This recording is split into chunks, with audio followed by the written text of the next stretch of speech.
Welcome, welcome.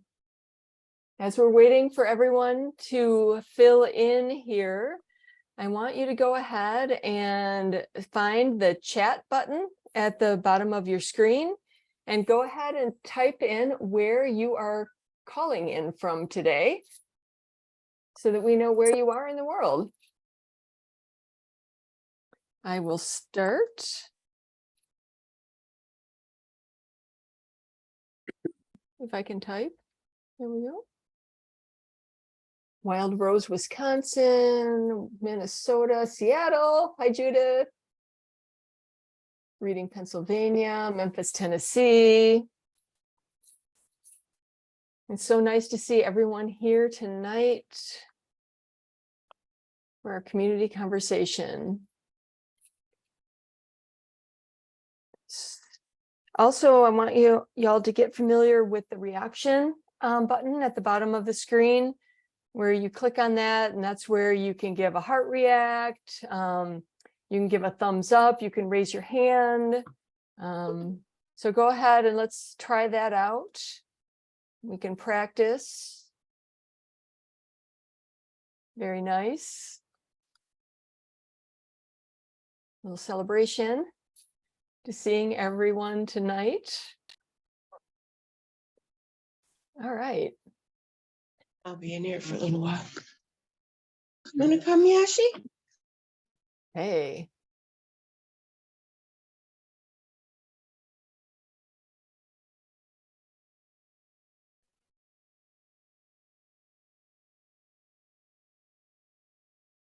I'm sorry, am I supposed to read the mission right now? Not yet, not yet. I'm sorry. I'm sorry. There was a pause. I heard a lot of noise, so I just muted everyone, and I'm just waiting for Katherine to unmute herself. There we go. It's just the four of us. Sounds good. Okay. Welcome everyone to Embracing Liminal Space with Kathine MacLean and Linda Conroy, produced by Midwest Women's Herbal. As we wait for a few more people to join us, I already said that. I'm sorry. Getting off to a good start here.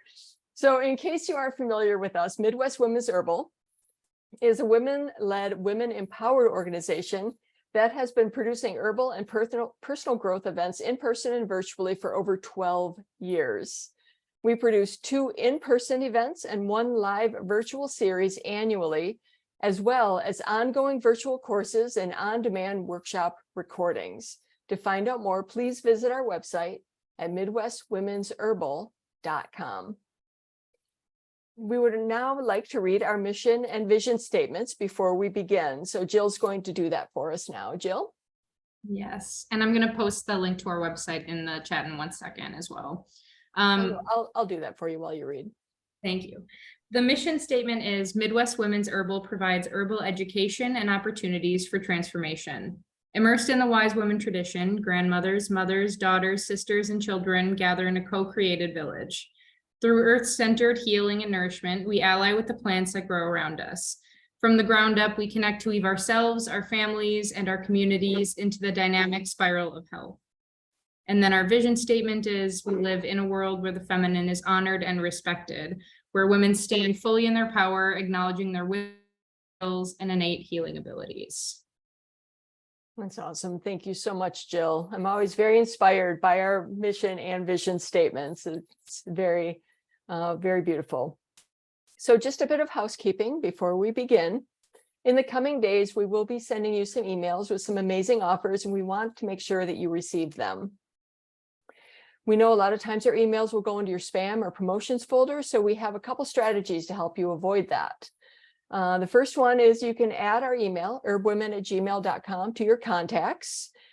And then tonight, after we send you a short email with some coupon codes in it, go ahead and hit reply and just say hello. And this lets your email server know that we're friends now and that our email should come into your inbox and not your spam.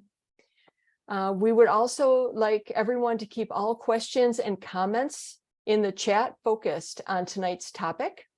If you have any questions about our organization or our work, please contact us at herbwomen@gmail.com. So welcome to Embracing Liminal Space with Kathine MacLean and Linda Conroy. I'm Maria Felche. I'll be your hostess for tonight. Also with us is Jill Kornowski. She will be handling tech support. So if you find yourself with any audio or visual glitches, please give her a message in the private chat, or you can email her at herbwomen@gmail.com. There are also several members of our coordinating team here tonight, and it takes a really strong village of women to produce events like this and all of our conferences. So please give them a little love and gratitude. I am thankful for each and every one of them, truly. Could not do it without all of these beautiful, powerful ladies. Okay, so a couple of quick announcements before we dive in. Registration is open for the 2023 Mycelium Mysteries Women's Mushroom Conference. Mycelium Mysteries is the only women's mushroom conference in the world, and we are so excited with the amazing lineup of powerful and knowledgeable women teaching this fall, including our guest tonight, Kathine MacLean, who will be giving a very special keynote titled "The Magic Mushroom at the End of the World." Very excited for that. We're also excited to introduce our virtual learning space. The Herb Women Classroom has both free and paid offerings with hundreds of hours of learning available about mushrooms, herbs and nourishment, personal growth. There's something there for everyone. Please check it out. All right, so and at the end of tonight's conversation, we're going to be giving away a copy of Kathine MacLean's book, Midnight Water, a Psychedelic Memoir, as well as one registration for Mycelium Mysteries Women's Mushroom Conference. The conference is held September 22nd through 24th at Camp Helen Brockman in Almond, Wisconsin.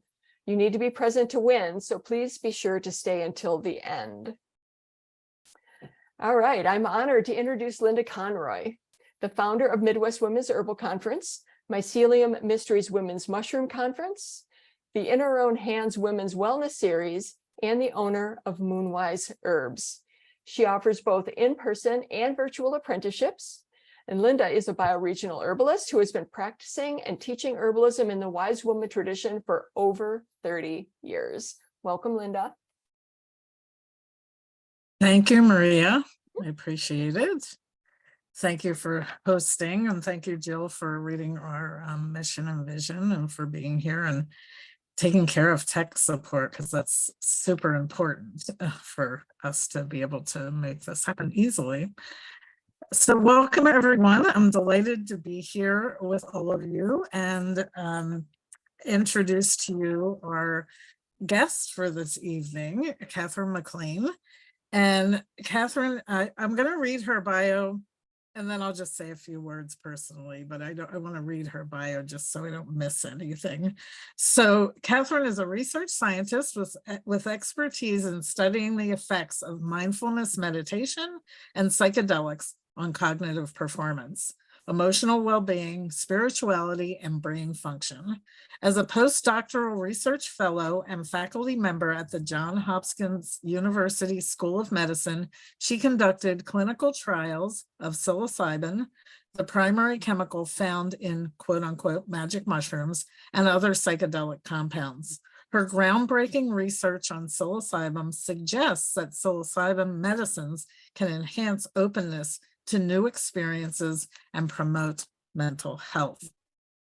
And I just wanted to say that on Katherine's research, on her website, she actually says, I am a writer, research scientist, mother, and adventure seeker.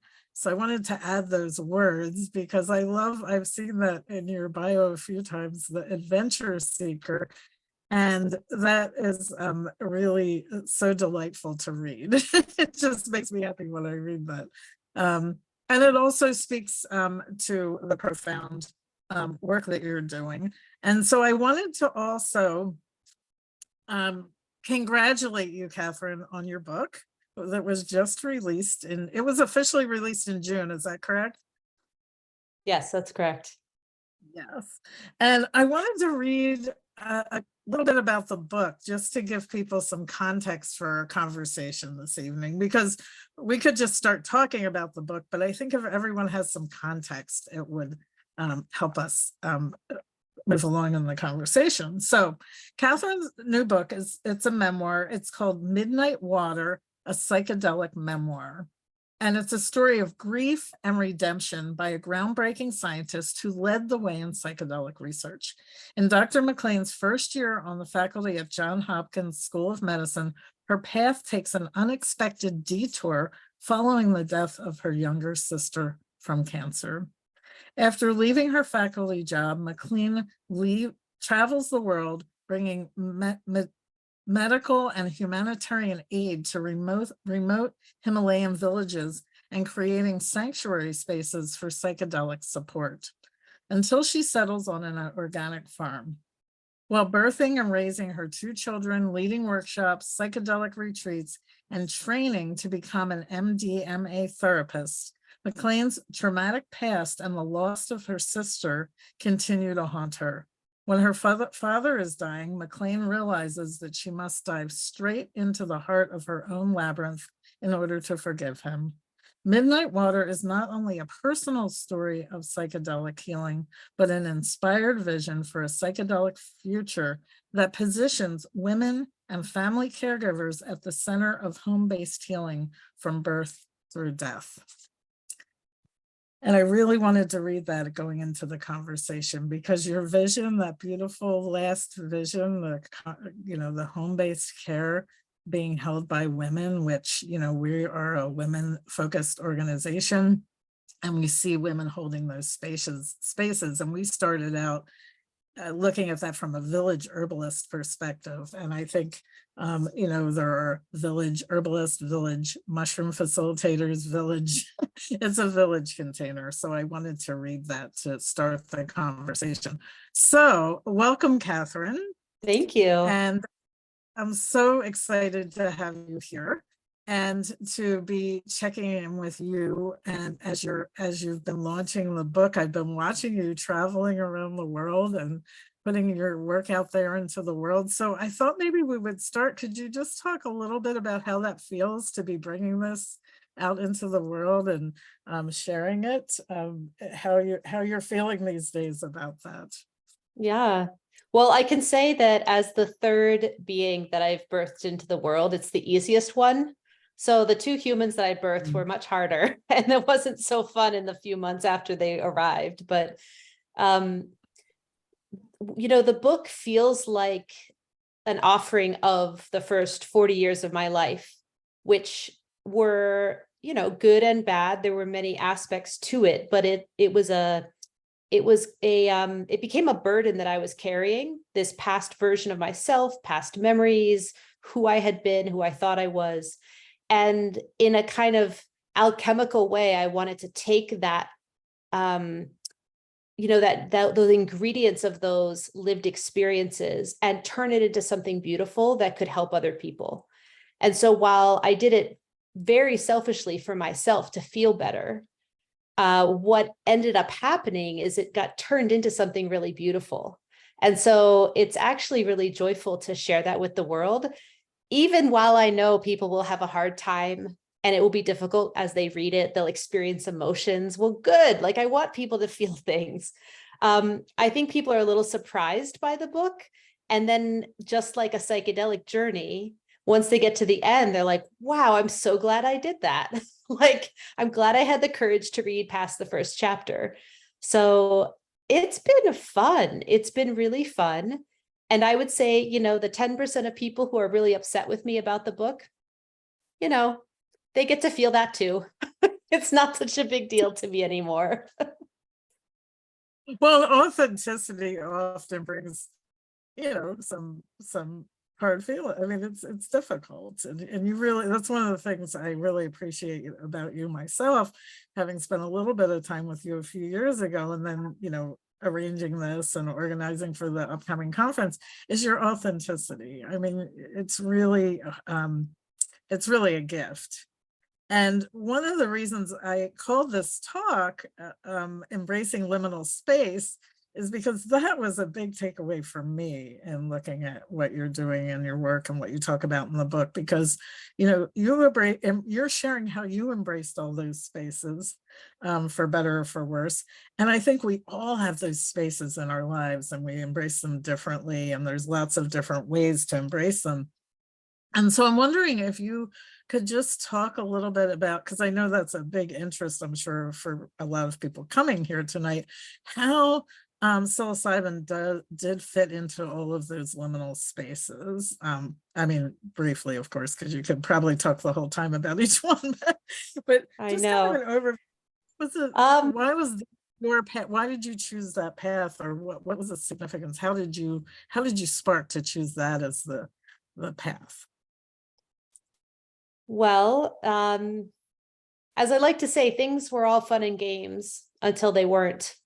And so in a way, I was drawn into liminal space out of curiosity and fascination, maybe some boredom with how reality appeared all the time. Like I wanted to find the places that felt like a reflection of my favorite literature, like science fiction and fantasy, and the places that I found as a kid in my dreams and in the woods.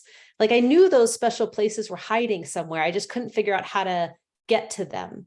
And at least in the culture I grew up in, people weren't talking about hidden spaces. They weren't talking about magic. They weren't talking about growing your own food or medicine. I grew up in a very typical, upper class American, highly educated community. And I could tell that there was another reality there. And so I think not even the meditation so much in the beginning, but simply the mushroom experiences, even getting drunk and high, there was a period of just exploring every terrain that I could find in my consciousness. But it wasn't until my sister got really sick, which is how the book begins, that I realized that my fascination was actually trying to draw me in deeper to finding the places in myself that I had hidden away. And there was no way I would have agreed to start on that journey if it wasn't a place of, enjoyment to begin with. And so I like to talk about the mushrooms as kind of trickster companions. They do have your best interest in their hearts, but they don't really care what they have to pull off to get you to realize things. And so keeping that in mind, I found myself in territories where suddenly I knew I couldn't get back out again. I couldn't unsee what I had seen. So I had to find new companions and allies who understood that territory.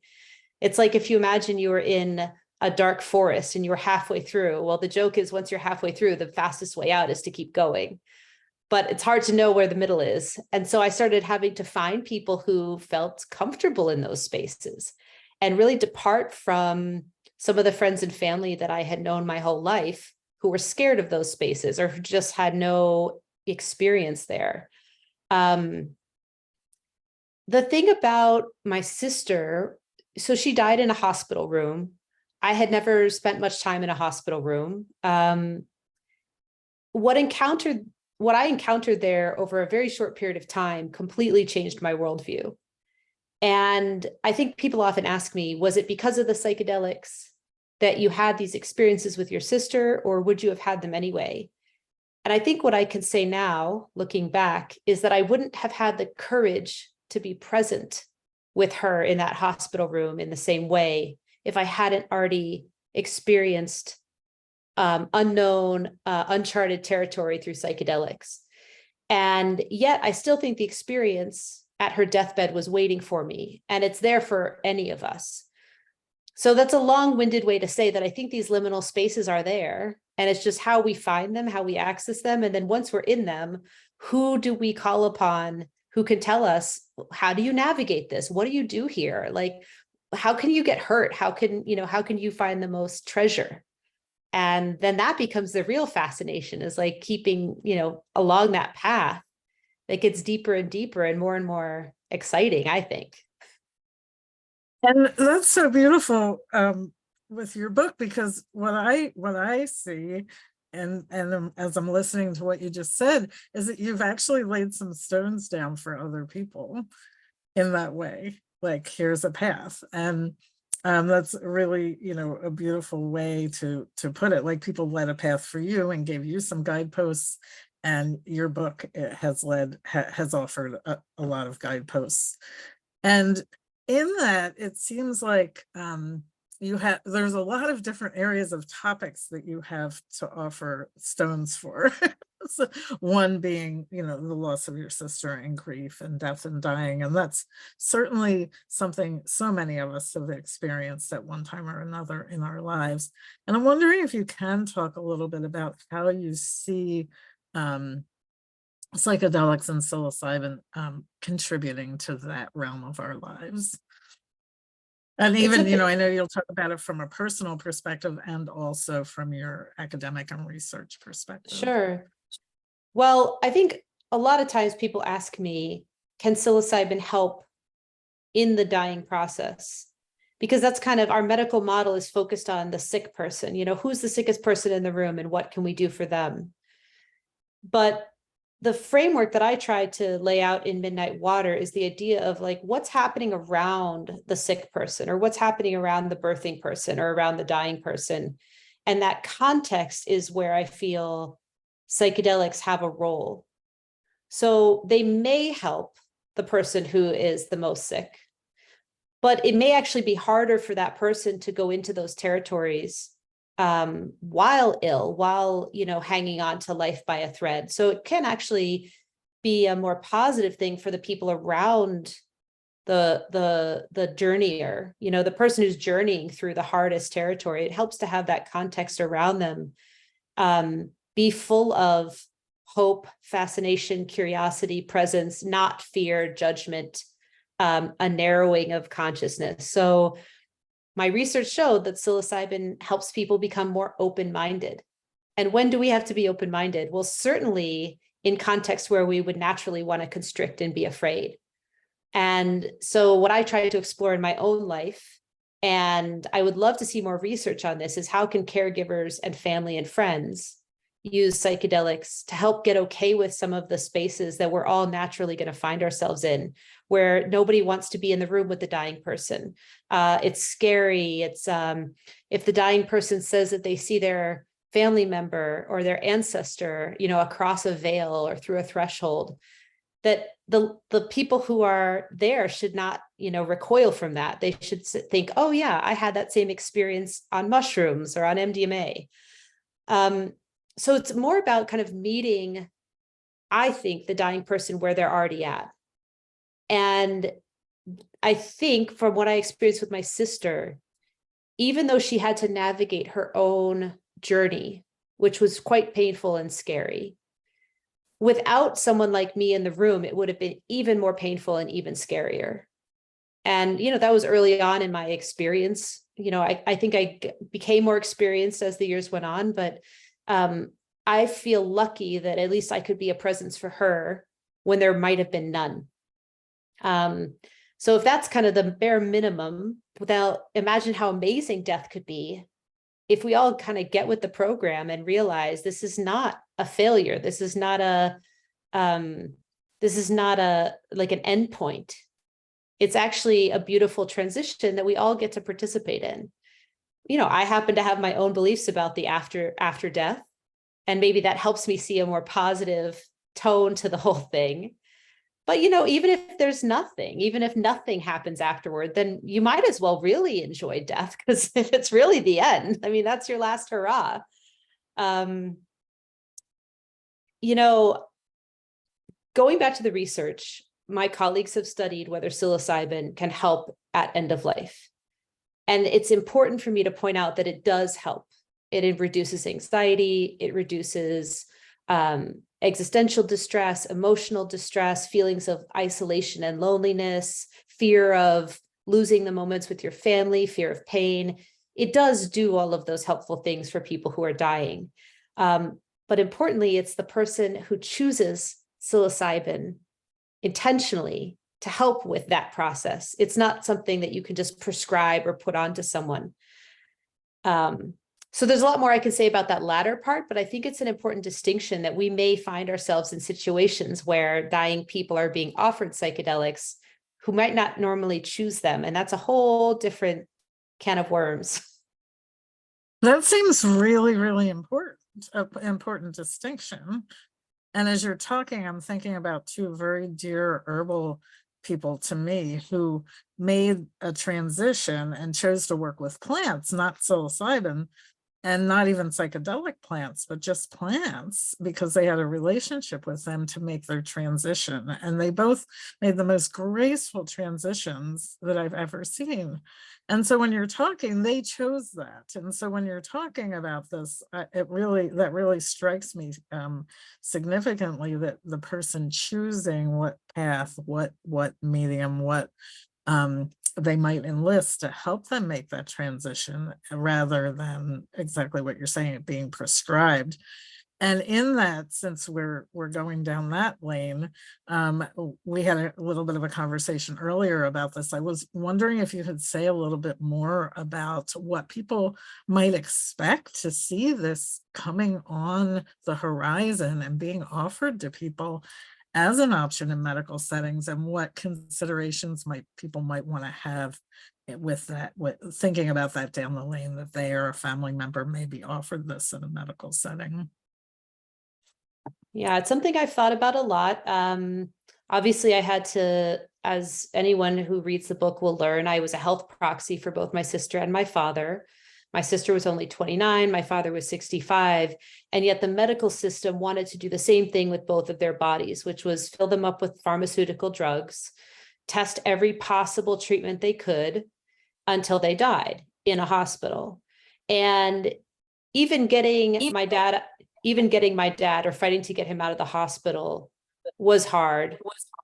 And there was this feeling of like, we know what's best. If he stays here, he will get the best medicine, the best treatment, the best care, the best everything. And we all know that's not the case in hospitals. You definitely don't get the best food. You don't get the best air. You don't even get natural air or sunlight. And I think the pharmaceutical medicines are questionable as well. I mean, sometimes they're life-saving, but often not so much. So the question for me began at a very basic level. Where do you want to be? What kind of food do you want to be eating? What kind of environment do you want?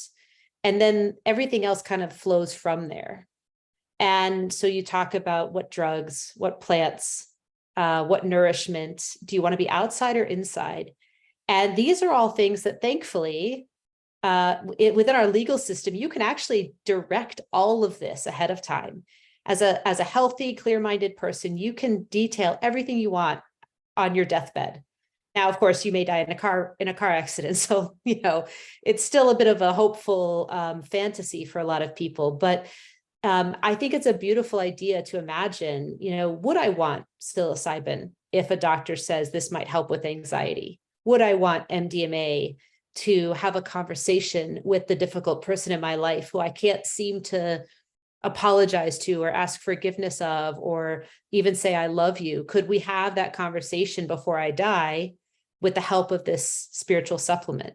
So that's kind of the positive side of it. Now, the more cynical side is that I see very clearly a future where people in ICUs are being offered psilocybin, MDMA, short-acting DMT, who knows what, on top of morphine, on top of all the pharmaceutical medicines. And family members will be given just as much information about psychedelics as they currently are about all of the other stuff, which is very little. So it's up to us to educate ourselves before we end up in a situation where we may have less choice than we imagine. And believe me, I have lots of doctor friends. I've benefited from the medical system. I want to trust that a lot of people are well-intentioned, and yet I can't ignore what I've seen happen in those hospital rooms at the end of life. It's really not a pretty scene for a lot of people. So, knowing that, we can plan ahead. And if you're a young person and you think, oh, I don't need to plan ahead, that's years down the line, well, have the conversation with the elders in your life. Ask your parents, aunts, uncles, grandparents, hey, what would you think if a doctor said there was a pill you could take that would help you get clear about your relationship with God? Wow, that's a shocking question. But this is really what we're going to be faced with. A doctor may say this will help with anxiety, and then you end up having a conversation with God, so it's like you have to kind of think ahead beyond the question. Well, I love just the question. Even, no matter what would open portals, and I love this.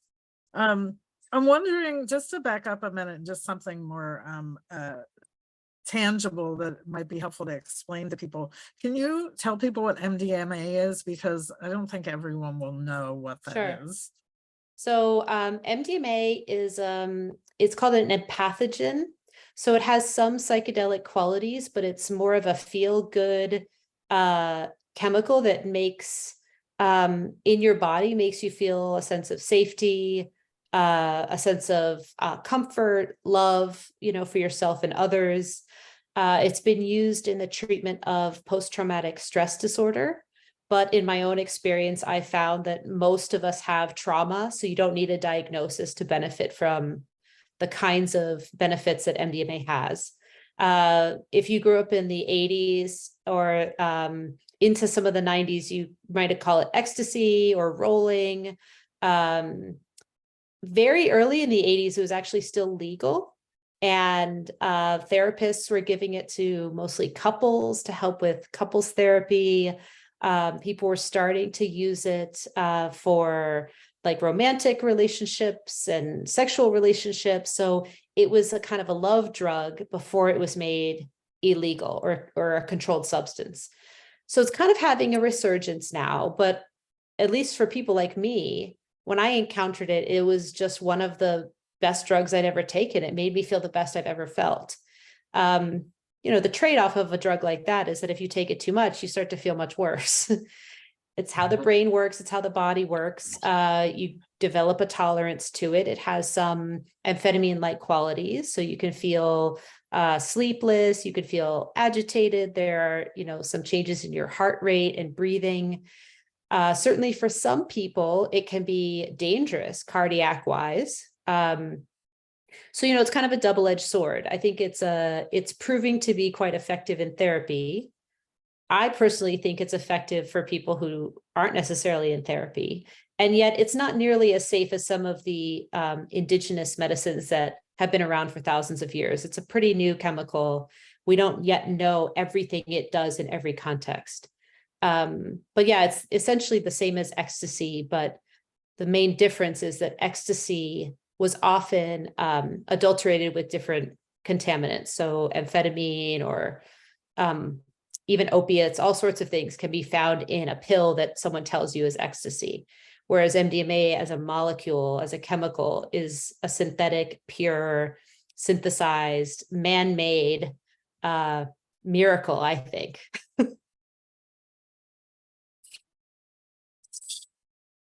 So one thing too that I heard you mention that I'm kind of going to grab a thread of is, could you talk some about Indigenous relationships with psilocybin and other psychedelics and current modern relationships, and just some positives in that, maybe some considerations around that we want to be aware of? So when I was, when I was training at Hopkins, I knew a little bit about where psilocybin came from, but it wasn't until I left Hopkins that I started really learning the Indigenous history, and I'm still learning. The most important thing I discovered pretty early on was that even the myth that had been told in the West about where mushrooms had come from was itself a bit of a deception. And then the further you go, it's kind of like the same as these liminal spaces. It's more and more hidden. And then you uncover more and more of the story. And even now, I have a friend who just completed her dissertation. She's actually going to be at Mycelium Mysteries, Robin Gunkel. And when she interviewed women who are currently practicing in Oaxaca, Mexico, about the mushroom medicine, they said, we only tell you white people 10% of what this is about because we don't trust what you're going to do with it. So there's still so much about this medicine that is hidden. And their belief is that because of its quality to be in the darkness, in the shadows, at night, in private, in secret.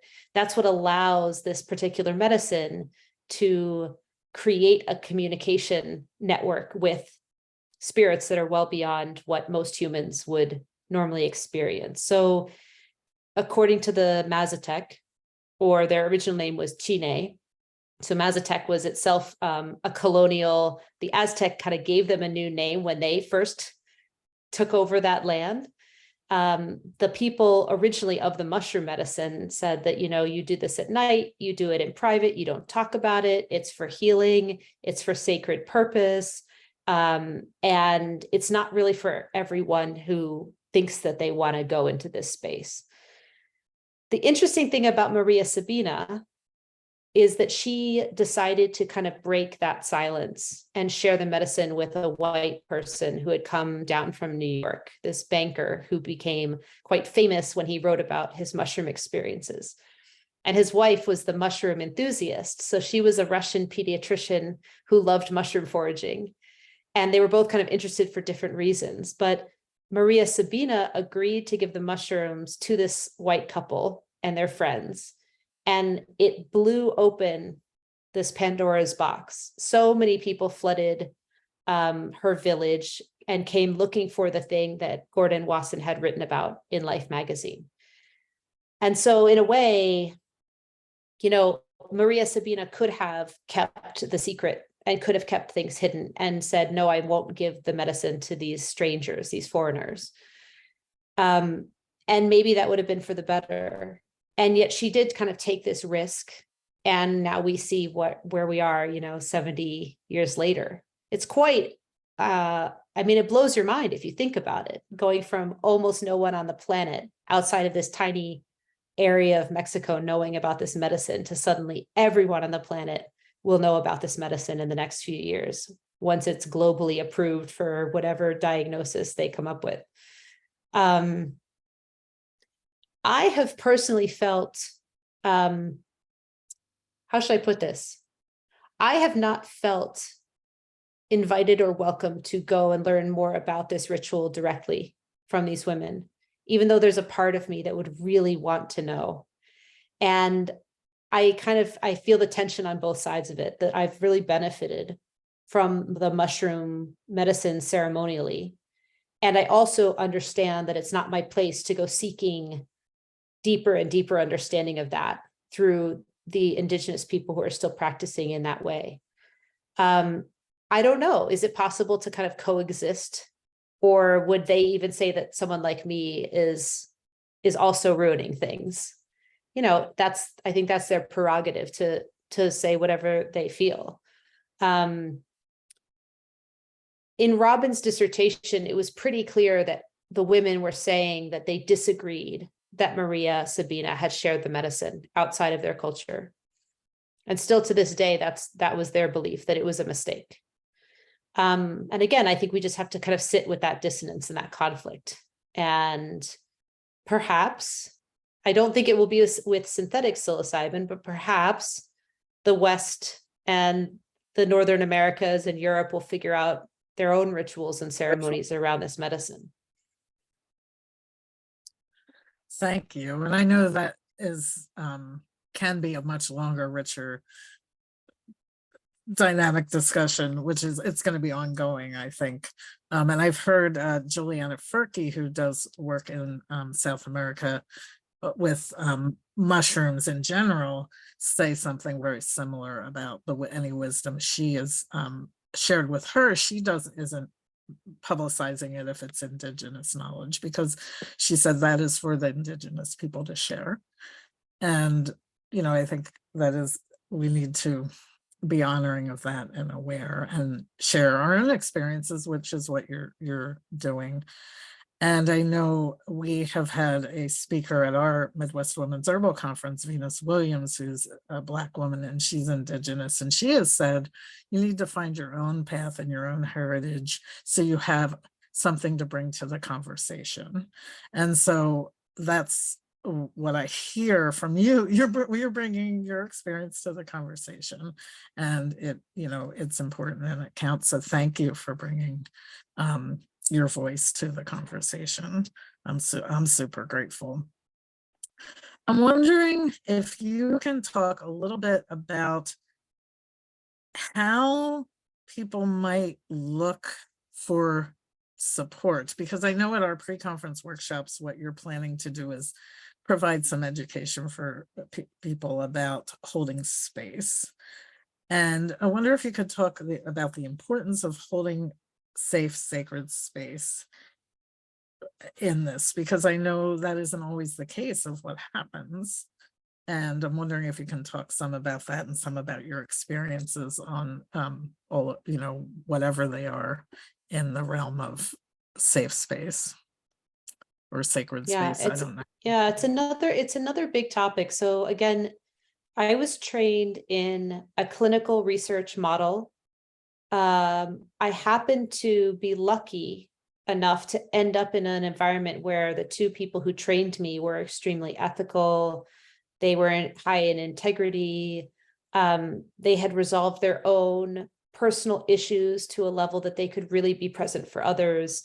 I took all of this for granted at Hopkins. I had no idea the quality of apprenticeship that I was receiving, working with Mary Casamano and Bill Richards. Once I left Hopkins thinking like, oh, this is how everybody does psychedelic guiding. When I say psilocybin therapy, this is like when someone else says MDMA therapy, we're all speaking the same language. And it was just so not the case.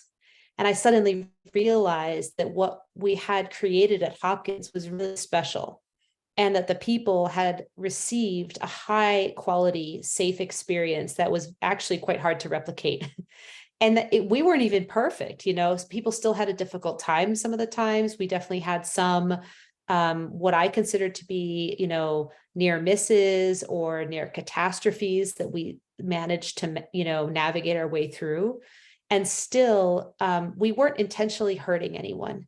And that's what I took for granted, that there are actually people out there with licenses who have training, who are therapists, who are part of professional organizations, people with lots of training, even people who've learned directly from Indigenous healers, who are then using the medicine for selfish reasons and for violent reasons.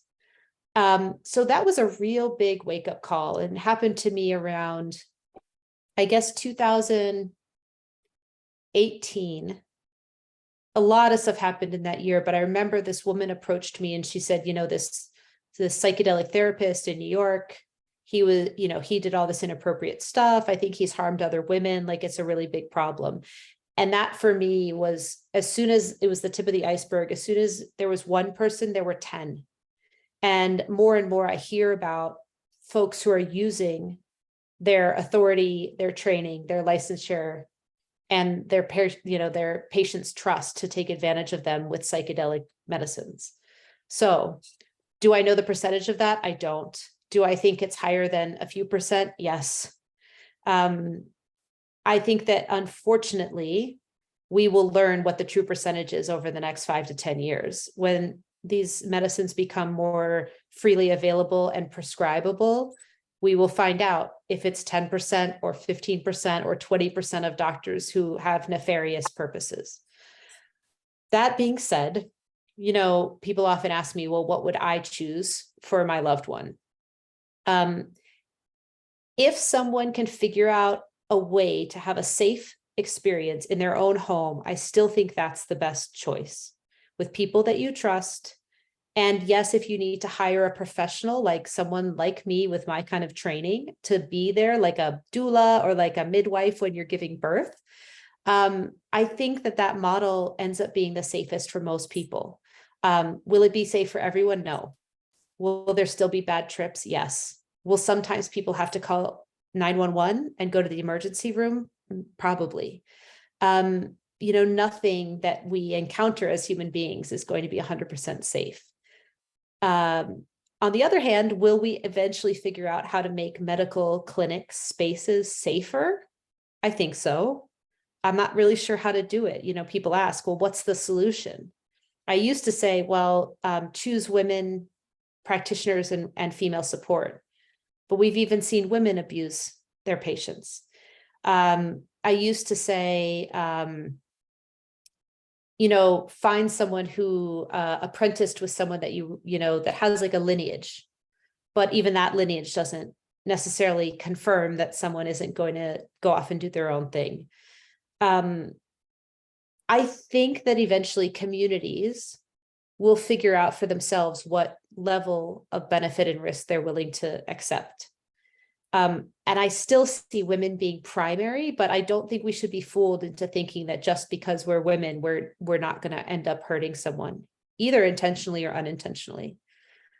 So I think my best conclusion is, if there's more than one or two people in the room with you, and one of those people is someone you really trust, who really loves you and really cares for you and your outcome, and another person, it could be the same person, is also really experienced and knows how to handle difficult situations that arise, I think you'll be in good hands. Now, that might exist in a clinic setting. I haven't seen it yet. And as I promise, as soon as I see a good example, I will tell the world about it, but I just haven't seen it yet. So that's what I can say. It's kind of a bad conclusion at this point, but I wish there were better examples out there. Well, as I'm sitting here, so I'm trained as a social worker. I have my master's degree in social work, have done some counseling and have been in that field. I mean, these kind of issues are broader than just this community, because these things come up in those fields too. So in other arenas. So these discussions need to be happening, and we need to keep talking about it and find safety and a container. I also want to see if you could talk a little bit, because when I supported you a few years ago at Mycelium Mysteries in offering the classes that you offered for holding space, one thing that really struck me was that some people, no one was taking any substances, which we have no intention of that happening at Mycelium Mysteries this year either. But people were having psychedelic experience without the substances. And that is curious to me. And that could, because when you're talking, what I say to myself is, I trust myself. So if I can make great choices and choose the people, like you said, that I trust empirically, if I decide to use a substance or not, I trust myself to go through a process. And I'm wondering if you could speak some to the having maybe an experience even without but enlisting the spirit of psilocybin, and how effective or not you think that is. Yeah, I was also happily surprised. So we did that in 2019. And I think that the space of body and mind that the practitioner is in, it really affects the group. And so at that time, when I was holding these sober mushroom experiences at Mycelium Mysteries, I had just come out of the death portal with my dad. And I was deep in that space of, ancestor protection and, feeling into these liminal spaces. And mushrooms had walked many of those spaces with me. So I felt like their spirit was also very present. My best understanding is that the people who were there benefited from that space that I was also in. Now, of course, you have drumming and rattling and music and intention and trust. All of those ingredients are important. And then there's this special quality of, what is the practitioner bringing? What is the space holder bringing to the space, for good or for bad? So kind of a different way of asking the question, is it possible to connect with the spirit of the mushroom if you're just a beginner? It's a great question. I don't know. I mean, for me, I would have just been flailing around in that space, not understanding the medicine without someone who had real experience kind of teaching me. It's important to call in the directions. It's important to sing. It's important to rattle. It's important to have fire. It's important to thank the mushroom. Just like very basic things that if I hadn't done those things, I mean, it's just like in a human relationship. Why would the mushrooms want to stick around? They'd be like, all right, lady, like we're moving on to someone who could show some basic appreciation and like set the stage a little bit. So Bette Williams is a woman that I think of when I think about mushroom ceremony and relationship. And she has a great book called The Wild Kindness that came out a few years ago. And that would be my go-to if someone is interested in like, how do you create relationship with mushrooms? Because she grew her own mushrooms. She talks a lot about getting to know them and like what they want and making offerings. And, you know, so she's like, sometimes they'd ask me to do these like 2 or 3 things. And I'm like, well, what does that have to do with me? And they're like, well, it's not about you. It's just what we want, you know? So she has this really fascinating dialogue with the spirit of the mushroom and illustrates that it's a two-way street. It's not just what do I want out of this medicine, that the mushrooms have some intentionality. And if you greet them that way, they'll give you more than if you just are treating them like something to use or something to, you know, take and move on. For me, the relationship with mushrooms has gotten really sweet because they used to, I think like me and my personality, they used to like these like big, explosive, very intense, like, let's show her everything we've got experiences. And that's kind of what I was looking for. And now we have a different relationship where the tiniest bit that I take, I can just have this like lovely encounter. I don't even know if I could take a microdose anymore because sometimes even just like the sight of the mushroom or someone talking about it kind of brings it up in me. And I feel like they're trying to show me like, look, like we needed to impress you before, so you paid attention. But now, like, we don't have to impress you so much. So we can just kind of be existing together. And it doesn't have to be psychedelic, you know? And so I think that that's on my horizon of like, oh, maybe I misunderstood what the mushrooms were all about anyway. Well, that's so interesting because I see that with my work with herbs is that when I have taken a plant for a period of time for a particular reason or been nourished by it, I can have an experience with it without ingesting it. And an example of that, when we started doing virtual conferences, people would talk about plants in these realms on Zoom, and I could smell the plants when they would talk about them, because I knew them and I had experiences with them. And I call that imprinting, like there's an imprint on us when we've had that experience with a plant or a mushroom for sure. So that really speaks strongly to me. I can see that, you know, the potential for that and how having the experience then leads you to be able to have another experience without necessarily ingesting it. That's really beautiful. I was hoping, because we're going to get to the end of our time here, but I really would like if you'd be willing, and please tell me if you're not, because I didn't ask you this ahead of time, but one of the most delightful things I hear you talk about is how your daughter entered into this. And I'm wondering if you would, it brings me tears every time I've heard you talk about it on podcasts, I read about it, and it just is so touching. And if you're willing, I would love to hear a little bit and, you know, have you share a little bit with people about that. No, I'd love to. It was actually really sweet because Frances, my daughter, came with me to London for the book launch in London. My cover artist, Eileen, is Scottish. And so we had this lovely night in London, and Frances attended, even though it was pretty late. It was at a place called the Love Shack. So it wasn't really a bar. It was like a mushroom, vegan kind of gathering place, but still like not usual for an 8-year-old kid to be there. And she was like, I'm going to sign the books too, because I'm one of the main characters. And like, she could feel how powerful her contribution was to my journey. And it was maybe the first time I really understood that she got that it wasn't just, she's my daughter. It's like she had agency and she came into my life with a very particular intention and with such a healing energy. And so there's a couple of mushroom experiences that in the book are the first few chapters, and the experiences themselves were very difficult because it was right at the beginning of me remembering viscerally things that happened to me as a child, and desperately wanting to be free of those memories. And at the same time, trying to connect with myself as a child to kind of convince myself that I was trustworthy now, that like, hey, like we can do this together. We're not going to do this splitting thing where like you survived this stuff, but I'm going to move on. And in this really kind of surprising way, I thought I was seeking out my little girl, like me.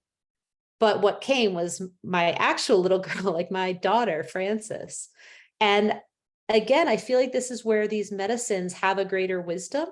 And they're like, what's the hook that will get her to keep walking along this path? Like, how are we going to convince her to walk down this path that no sane person would ever be like, sure, let's go through my worst possible memories. But I promise, like, there's something really like a great treasure at the end. And so it was after 2 mushroom experiences. And then I went out to a conference in Colorado, and my friend who, she's really like a witch. She's a total witch hermit. She wildcrafts all her own medicine. She lives alone. It's just her and her dog. And, it's like, it's almost like a parable. Like I went to this like witch's abode and told her, these are the experiences I've had, like, I'm so pissed about this. I'm so angry about that, but I'm working through it. And she's like, when did you last take this medicine that I gave you? And I try to make excuses and she's like, well, like, here you are now, like, let's do it now. And I tried to say, oh, I don't need to, I know what I'm doing. And there's a scene toward the end of, is it the third or fourth chapter, where a certain medicine that she gives me, even though I'm scared and reluctant, actually, to my great surprise, creates this like channel. And I experienced my daughter's spirit coming into my womb from, who knows, the sky, the stars, what we call the stars. I mean, like, we don't really know what is out there. And it suddenly created a path out of the dark woods for me. Like, oh, I'm going to be a mother. Like, someone came and chose me to give birth to them. And that's how I'm going to walk the rest of this path. Now, motherhood, I had no idea, was even harder maybe than the path I had been walking previously. But for those, 6, 7, 8 months, it was just beautiful. It was like, everything's perfect. We're perfect. She's here with me. Everything is going to be okay. Thank you so much. I just really was like tuning into that and appreciate you sharing that. We're coming to this end of our time, and I'd like to open it up in a minute for questions, but I'm wondering if there's anything else you want to share or say to kind of conclude our dialogue Right. here. And well, I think something something that you and I talked about earlier was that I was very careful. A lot of people read Midnight Water, people I trusted, people who were therapists, meditation teachers, scientists, real like space holders in their own realms, read the book before I published it. And one teacher in particular, a compassion meditation teacher, said, I didn't know what I was getting into when I started reading your book. And she said, something happened to me in the middle that was really hard. And she's like, I don't know how to prepare people for that, but I think something needs to be said, because she's like, you don't want to harm people either through vicarious trauma or their own memories. And she's like, I know that that the ending is going to resolve that. But she said, for a lot of people, just like you were scared in the middle, you don't want people to reach the middle of your book and like lose it. And so there's actually several layers of informed consent at the beginning of the book. And some of them are legal. Some of them are spiritual, emotional, psychological. Some of them are simply like basic self-care. And even you can read the whole first chapter and decide if you're ready to dive in or not. So I've structured the book in the same way that I like to prepare people for psychedelics, that I really want it to be a choice, and for people to know, this is difficult territory. I survived it, but just because I survived it doesn't mean that it was safe or pleasant, or that I would want anyone else to have to repeat certain aspects of it. And so, anyway, take those disclaimers and warnings seriously, but don't let it dissuade you from diving in when you're ready. So it may not be now, but it could be in a couple of years, or, have the book sitting on your shelf so that when you're ready, you can dive in. And this happened to me actually with Bet Williams' book, which is about mushrooms. Halfway through, I had to put it aside because I felt the mushroom medicine so strongly that I was like, wait, I'm like in the middle of this other thing in my life. I have to put her book down. So it could be for a good reason that it's, it becomes an intense thing. But yeah, I want people to kind of think about it like an intentional journey that you're going on, even though it's not what you're actually living through right now. Right, and it's powerful. I mean, you go through there's a lot of different transitions in life that are deep. They're, like you said, they're hard. There's a lot of grief. There's a lot of insight, and I'm still reading through it. And I think I told you I tried to read it digitally, and then I was like, I have to have this in my hands. It's the kind of, it's relational, and that's really beautiful. And it brings, at least for me, it is bringing some insights into some paths that I've taken or not taken, and I relate to a lot of your experiences in my own way. And I think that's what you're saying, is that people probably will relate to some of the stuff, and it may bring up some hard memories or some hard experiences, and just be ready for that. And just like anything else, maybe have some support and somewhere to turn for that. So thank you for being mindful in that way. It's very intentional and mindful, and that's one thing I really appreciate about your work in this realm, specifically how intentional and mindful you are being about bringing this out into the world. So let's open it up for some questions. Maria, are there any specific questions? And I'm guessing you can consolidate some of them if they have some overlaps.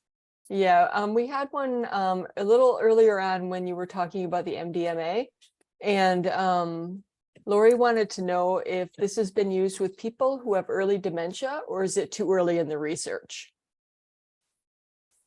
That is a great question. I don't think MDMA has been used in that population yet, but I think I know at least one person at Johns Hopkins who was proposing a study of psilocybin for depressive episodes in early dementia.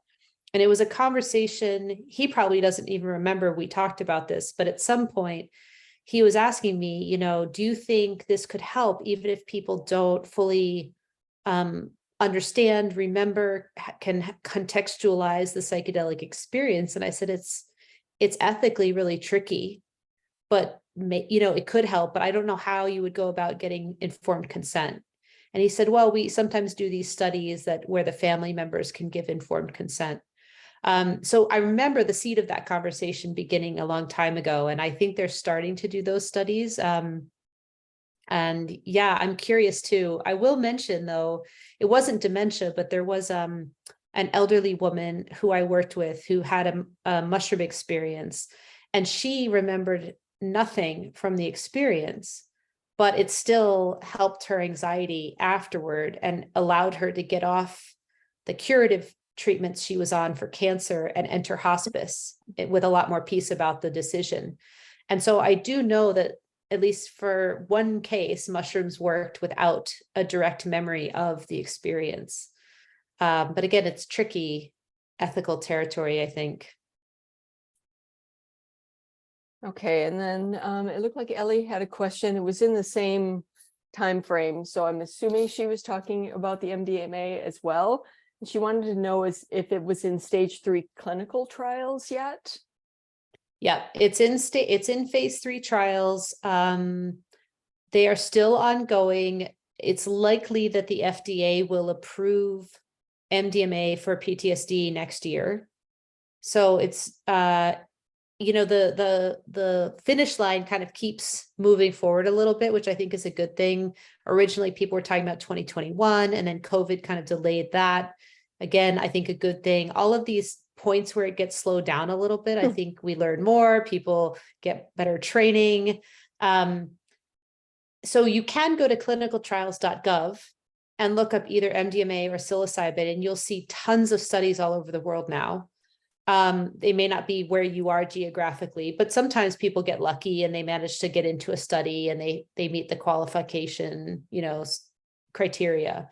And still, I mean, I hate to be the person who's always saying this, but like, remember that even if it's a clinical trial, you might end up in a room with someone who does not have your best interests in their heart. And so just, you know, please don't misunderstand that clinicaltrial.gov does not mean safe for me. And you're still in an experiment, and no one can tell you that it's going to turn out for the best for you. Yeah, I think Such that's an important to keep in mind. And for any clinical trial, because I've Mhm. seen people participate in clinical trials for the wrong reasons and or mismatched reasons, and that has not always gone well as far as I can tell. So another participant, it looks like her name is Erin. She wanted to know what pathways are available for people to get trained in space holding and psychedelic therapy, and any recommendations for ethical programs. I did see that. And I do want to do some more research around this. There are so many training programs popping up that I just haven't been able to keep up. I do know there's this one woman named Anna Holub, and she's always really impressed me. She teaches about forgiveness. And I think I saw that she announced a program in Oregon called Safe Nest. And it was the first time that I saw someone share something that I thought, like, I want to learn more about that, because she impressed me. You know, she seems like she's in integrity. She's been doing her own work. I'm kind of curious what she's offering to the community. So that's one. You know, a lot of the trainings, I think you'll learn, honestly, the same things that people like me have been saying for free for many years. You know, there are no real like secrets, you know, within the Western medical model. Like, we kind of all know the same things. And sometimes a training program will have on the ground experience, but because the medicines are still not legal, even that is hard. So what you often see is they'll train you in psychedelics and in holding space, and then they'll give you a ketamine experience in a clinic, which I don't consider ketamine to be a psychedelic. It's its own thing. It has benefits and risks, but just kind of be aware that you might end up getting a ketamine infusion when what you really wanted to understand was MDMA or mushroom guiding. So just, again, kind of like do your whole research, because sometimes people do like a bait and switch where they say, oh, well, ketamine's available, so that's the on the ground training that you get to experience a psychedelic state. And it's just different. And again, it's a whole other topic, but I'm not the biggest fan of ketamine. Okay, Linda, how many more questions do you want to take? Why don't we take, because we really should finish up in the next like at least 5 minutes. So why don't we take one or two more questions, Okay. and then we'll do our closing and giveaway. Yeah, our giveaway. Does that sound good to you, Katherine? Okay, so we have two questions that I think will be good questions to answer. What will working with, I'm assuming she's talking about psilocybin, with depressive episodes with no dementia?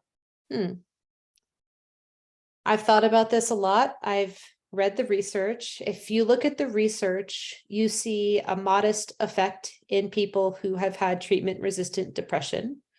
And at Hopkins, at least, you see a long-lasting effect. So it's interesting that the Hopkins model seems to be the most effective when it comes to psilocybin. And they end up, you know, often publishing the best results, because the container that they're holding is also so excellent.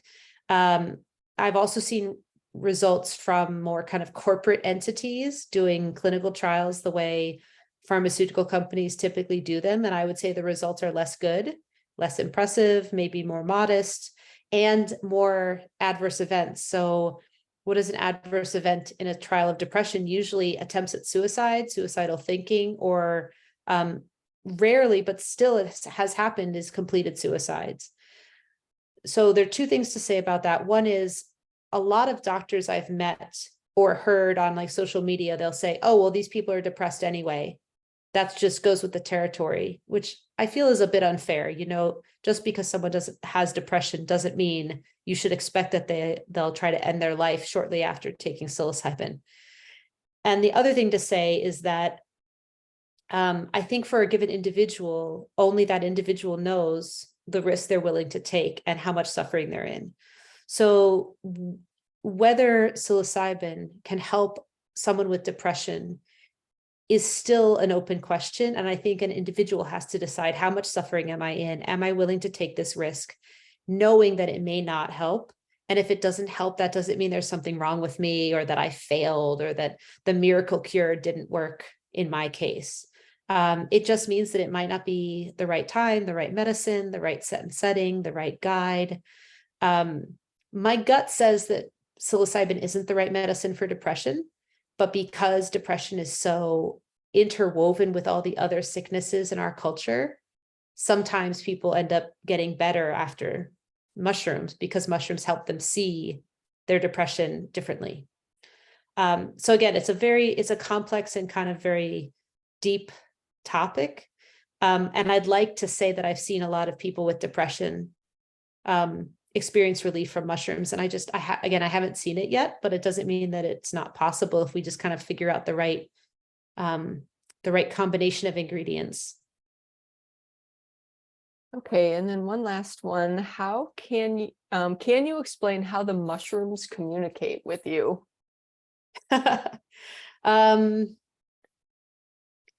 So let's see. I hear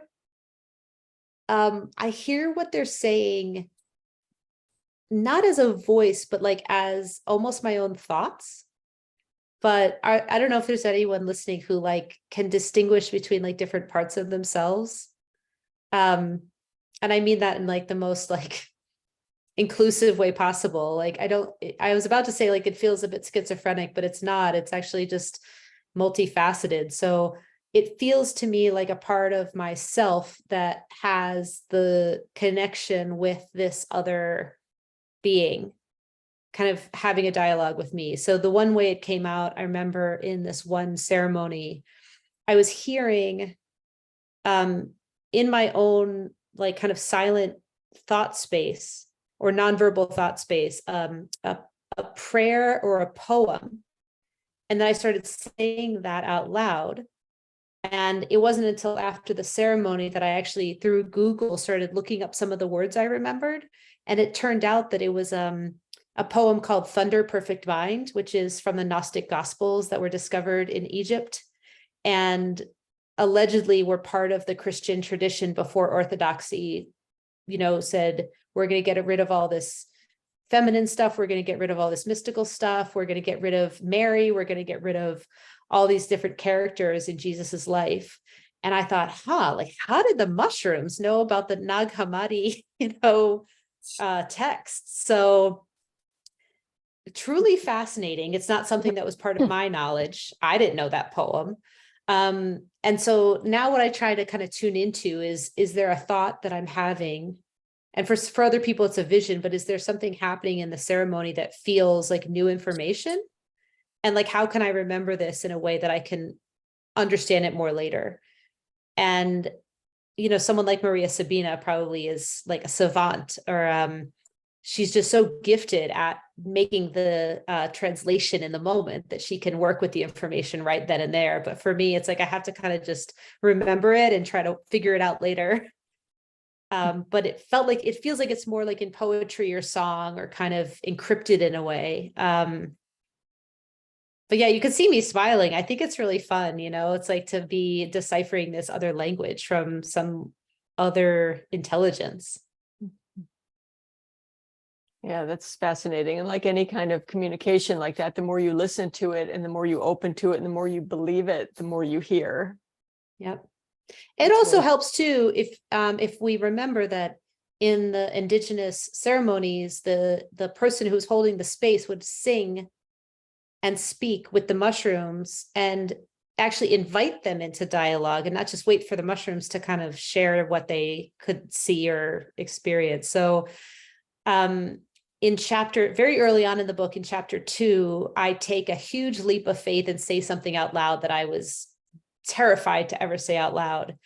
And it opened a door into a totally different realm of the mushroom space for me. And so now I kind of tell people, if there's something that feels like it needs to be said or expressed verbally, like do that, because I can't explain it, but it seems like the mushrooms receive that in a way that they're like, oh, now we're in relationship. So now I'll kind of open the door to this magical realm. Thank you so much. Yeah, that was an amazing conversation. Thank you so much, Katherine and Linda. I know I feel like I can speak for everyone here that, you know, this is very thought-provoking and powerful, and I'm gonna be doing some good journeys tonight in my dream time, I think, connecting with the mushrooms and the energies that we talked about tonight. I'm really excited. I'm thanking everyone too for attending tonight. We appreciate your time, your attention, and your participation. So now it is time to give some goodies away. So for the winners tonight, we would like, when I call out your name, we would like you to please put your Say full something. name. Sorry, what was that, Linda? I wanted to just say something before you Okay. launch into that. All right. I just wanted to remind everyone that there is space in our Mycelium Mysteries conference, and Katherine is going to be speaking, and I wanted to name her workshops because I'm super excited about them. One is the Magic Mushroom at the End of the World is her keynote address. And then her workshop over the weekend will be Flowers and Ashes, Creative Death Rituals for the Modern Woman. And I'm super excited about those workshops. And if I'm not teaching, I will be there. I'll try not to teach during those times. Yeah. And then we have a couple other people who are going to be talking about psilocybin and the research connected to them as well. Gina Rivers from Fungi Perfecti and Dr. Crystal Dawn as well. So if you're interested and you want to come spend a weekend with us, plus there'll be all kinds of other medicine making with mushrooms, eating mushrooms, harvesting mushrooms, identifying mushrooms, forays. It's going to be a really full, comprehensive weekend. So I hope some of you come on out, and somebody is going to win the opportunity to come out. So I will hand it back over to you, Maria. Thank you. Thanks, and thank Linda. you, Katherine. Okay, so to circle back around, if I call your name out tonight, please send your full name and email to Jill in a private message in the chat, so we can contact you with, you know, to get your address, to send the book, or to send you registration information. Okay, so let's give away a book, shall we? And just kind of scroll. All right, Pam Hartwell. You won Midnight Water, a psychedelic memoir. Thank you so much. I'm so Yay. excited. That's so So- sweet. This so talk, Pam, this is get- my get first your- time coming, and I loved it, and I'm so happy. We're happy that you are here. Please get Jill your email address and your information so that we can send that book out to you. All right, now we're giving away the Mycelium Mysteries registration. And all right, how about I landed on Sheila's phone. I don't have a last name. Sheila's phone. Are you here? I'm going to ask you to unmute. That's me. Hi there. Hi. Congratulations. So we wanted to let the winner know, the winner of the registration know that if for some reason you are unable to attend in person, you will be receiving instead a full Mycelium Mysteries recording package. So if you're not able to physically attend, you can get the recording package.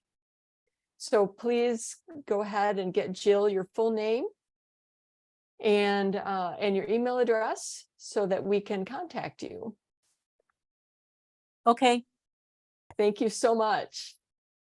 Okay, so you're going to be getting some nice information in your inbox tonight and over the next couple of days. One of the things we're really excited to announce is our new course module in the Herb Women classroom called Exploring Liminal Space, where we're going to be diving deeper into this topic. You know, we have two courses that Katherine taught for us at a previous Mycelium Mysteries conference. In there, there's just so much content. So that's in our Herb Women classroom, and you can explore many different topics in those deep dives from the comfort of your own home. So we have a really nice coupon code for you to register for that, but don't wait because it expires on the 17th. So we want to get you in there and get you started taking a nice deep dive into liminal space. Thank you, everyone, for attending tonight's event, especially Katherine and Linda for your insightful and lovely conversation.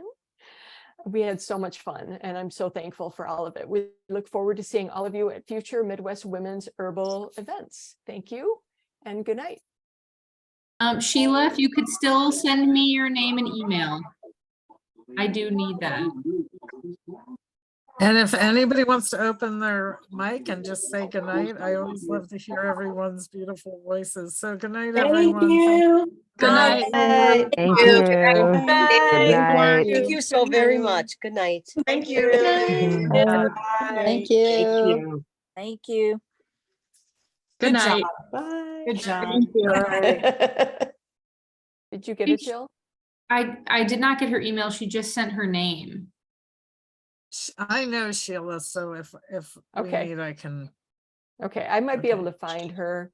If I have her full name, I should be able to find her. Yeah, I do have her last In the name. registration. Okay, Okay, sounds good. great. All right. Looks like everybody's leaving. Sure. So I'll end the meeting when we can come back in then. Okay. Okay, sounds